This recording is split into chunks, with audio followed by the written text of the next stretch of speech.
Eagles held mandatory minicamp today, and unlike everybody else, this team had everybody show up. This is a team that wants to win again.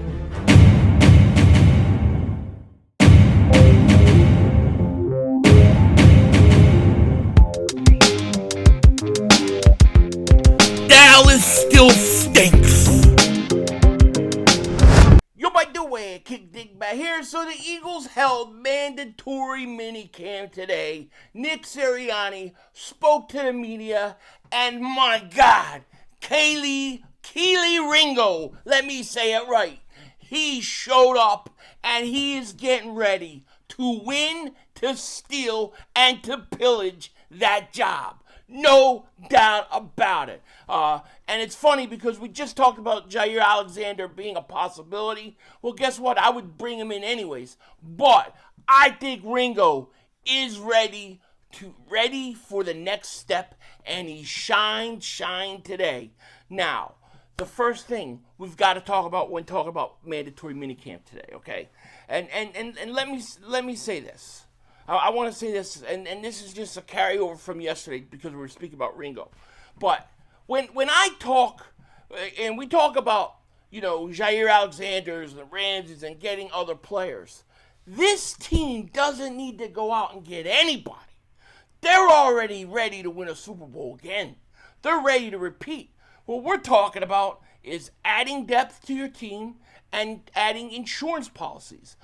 To me, I don't think that the Eagles need Jair Alexander to win. But, hey, if you go out and you got a guy like that, and he could come in and Ringo still could beat him out, best case scenario. But having him for an insurance policy, great. If he's not healthy, well, it ain't gonna cost you that much. You're not gonna pay the guy a lot of money. If he wants a lot of money, he can go somewhere else. Not Cincinnati or Dallas because they don't pay, but somewhere else. Meanwhile, the Eagles, they don't need anybody else. What we're just talking about is just making the roster as good as you possibly can. Okay, now some people think we need a corner, fine. Some people think we need a safety, fine. I get it, but I believe in these young guys. I believe that these young guys are going to show up and show out. And if they don't, you hopefully have an insurance policy for that, okay? But today, at mandatory minicamp, it's a one-day minicamp. Now, once it's over, they're breaking for the summer, and they're not coming back till training camp. This is it till training camp, all right? This is the slow days. This is what we call Dallas Cowboys arrest season, because this is when usually we hear the Cowboys getting arrested every week when they're on this break. So we'll see how many go. I got over under 3 Cowboys players going to get in trouble. We'll see. Now, as far as the Eagles go, and what excites me the most about mandatory minicamp, everybody showed up. Everybody was there. They're supposed to be there. It's mandatory, so they're supposed to be there. But we know how things go with teams around the league. A lot of times, players are holding out because of contracts. They don't show up. This, that, the other. That's not the case for the Eagles. The Eagles are ready to go. They got their rookies out there playing, practicing, even though they're not even healthy or even signed yet. Jahad Campbell's out there doing drills, okay? So, to me, this team is showing all the signs of still being hungry to repeat. But what everybody is going to be watching today, what everybody's going to be watching in training camp is what are they going to do at certain positions. That cornerback position, the right guard position, and the safety position, okay? Now, Nick Sirianni met with the media today, and he basically said when it came for that to that right guard spot, you're not really going to determine anything until the pads come on, which I believe. I think that's an open competition, but we're not near there yet, okay? I thought it was interesting that they have Trevor Keegan taking snaps at center. The Eagles love to cross-train their offensive linemen, meaning these guys could play multiple positions. It makes them very, very valuable. Now, in 7-on-7s, you had Sidney Brown starting at safety. Okay, this is how they lined up. Now, what does that mean? I don't necessarily know that it means a whole lot. It's not surprising to me because he's a veteran. Fangio did the same thing last year. And then he started making all his adjustments. I don't think Q was taking starting reps until like first, second, maybe second, third week of training camp, okay? And that's the way it should be. But so Martin Frank wrote this. The Pound Eagles 7-on-7 had Sidney Brown at safety, Ringo at corner, DeJean at nickel, Trotter and Small Mondan, I always say his name wrong, at linebacker, and then Bond was sitting out the drill with, he had his helmet on. I don't think there's anything wrong with Bond. So Sidney Brown gets first crack at it. Like I said, I think largely that has to do with him being a veteran. But Makuba, he gets his reps. He's getting his competition, his chance to shine. And then McCollum is another guy that Fangio has mentioned before. So we'll see. The Eagles' offensive line, Jurgens took part in team drills, and then on 7-on-7s, they put Toth at center. So he's coming back from injury. They probably don't want to mess around with him too much. Steen was at right guard. Not surprising at all. But really what is the good news is it looks like Kelee Ringo is out there making plays, man. Elliot Shore Parks wrote this. Kelee Ringo with some nice one-on-one coverage on A.J. Brown in a team drill. Looked like Hurts wanted to go to A.J., but Ringo had him covered. Then they said later he had a nice pass breakup in the corner of the end zone. So Kelee Ringo making plays. I love it. I love to hear that. Also, and there's no tackling in this, but Jordan Davis apparently would have had a sack. Jordan Davis gonna have a monster year. Everybody get ready for it. Get ready. I'm telling you, man, I'm ready to go right now.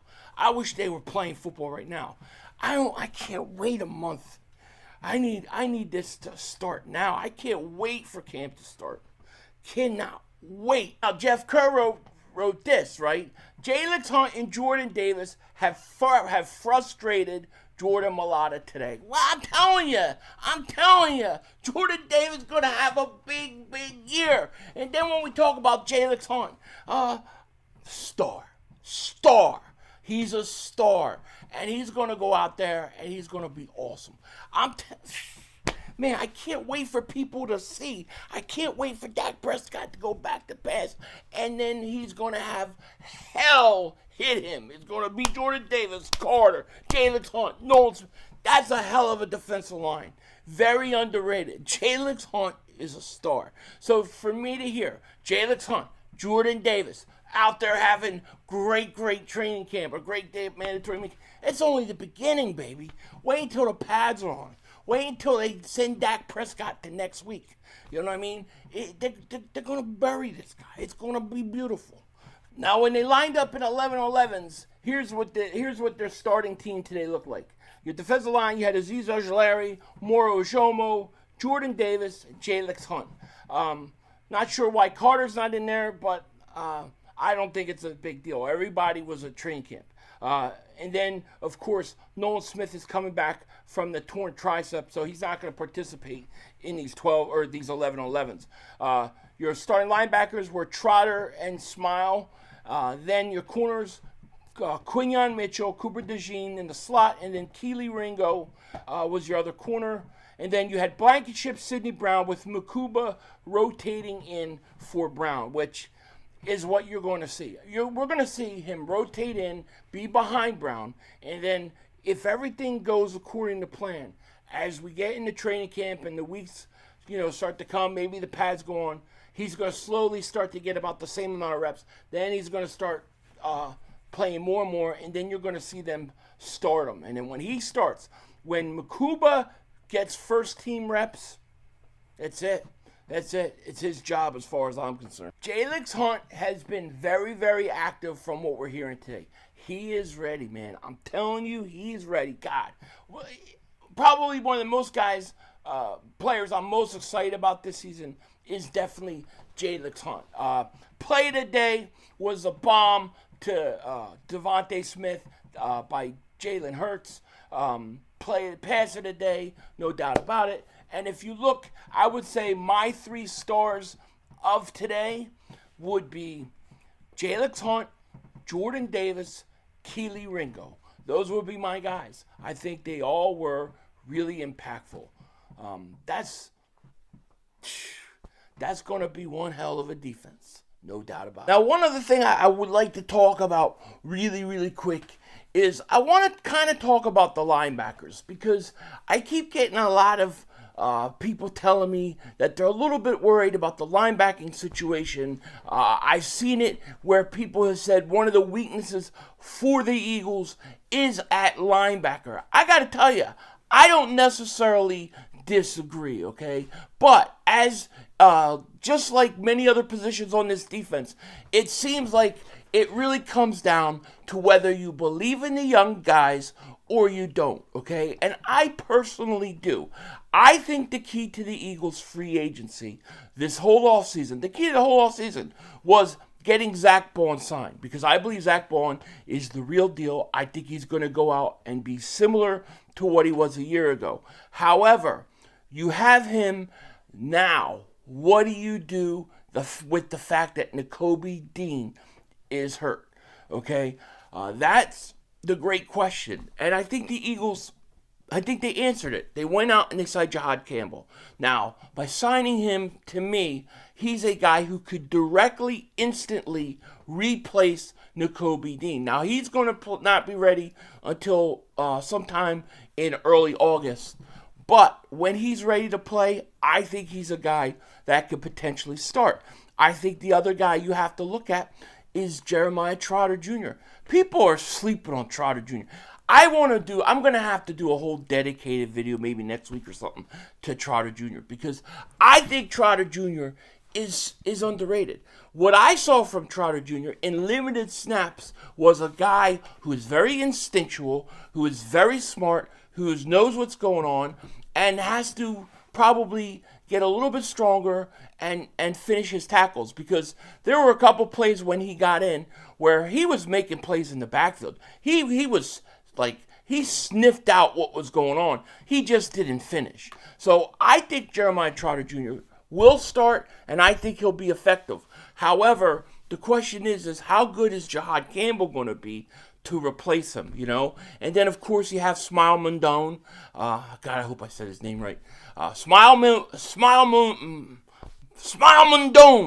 Yes. All right. Smile Mondone. Now, I can't say it. I'm dumb. I'm a dumb person. All right? I know I'm dumb. But anyways, Smile is a kid that a lot of us like also. So we got to keep an eye on what he does. And I just, I look at these linebackers. They're young, but they're highly talented. And I think that they're going to be just fine. Now, if you want to go the free agency route and bring in somebody a little more established, the Eagles could always do that. And with the Eagles' new improved views on the linebacker position, it wouldn't surprise me. You guys saw this, right? The Bengals are releasing veteran linebacker Jermaine Pratt today, per source. Pratt ranked in the top 10 in the NFL last season in tackles and was the team's captain. Now he hits the open market. Now he led the team in tackles, and he's, I think, 29 years old. And here's the thing with him. He wanted more money, I think also, and requested a trade back in February from the Bengals. How is the Bengals? Right? You people say, well, Bengals got Joe Burrow, and they got this, they got that. How do they don't win?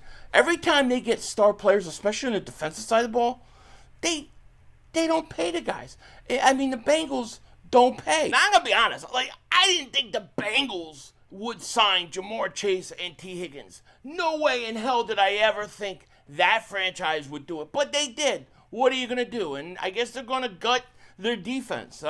Jermaine Pratt, he's available for the Eagles if they feel like they need to get a veteran linebacker in here as an option. I don't think they do. And I said this earlier in the video. Let's be clear. I don't think the Eagles have to make any more moves to be good enough to win. I think they're good enough to win already. Now, there are those out there that think we still need a corner, still think we need a safety, and I'm okay with that. I think that's fair. We've got young guys, but because of the coaching staff we have, because of the success we had with our young guys last year, I believe that they can play, and I believe in Ringo still. So, when I say, yeah, I'd be open to getting Jair Alexander. Well, it's not because I don't think Ringo can play. It's because I want Ringo to beat him out. It's because he could come in and provide depth. It's a high reward, low risk type move. So that's what we're talking about here when we're talking about the team. We're not like the Cowboys or these other teams where they're trying to get over the top or catch us. No. We're just trying to add depth and just be as good as we possibly can be going into the season. We don't need nobody. And that includes the linebacker position. With that said, take care. Talk to you later, of course. Don't be a dingbat, and remember, it's how we vision, baby. We're all just living in it.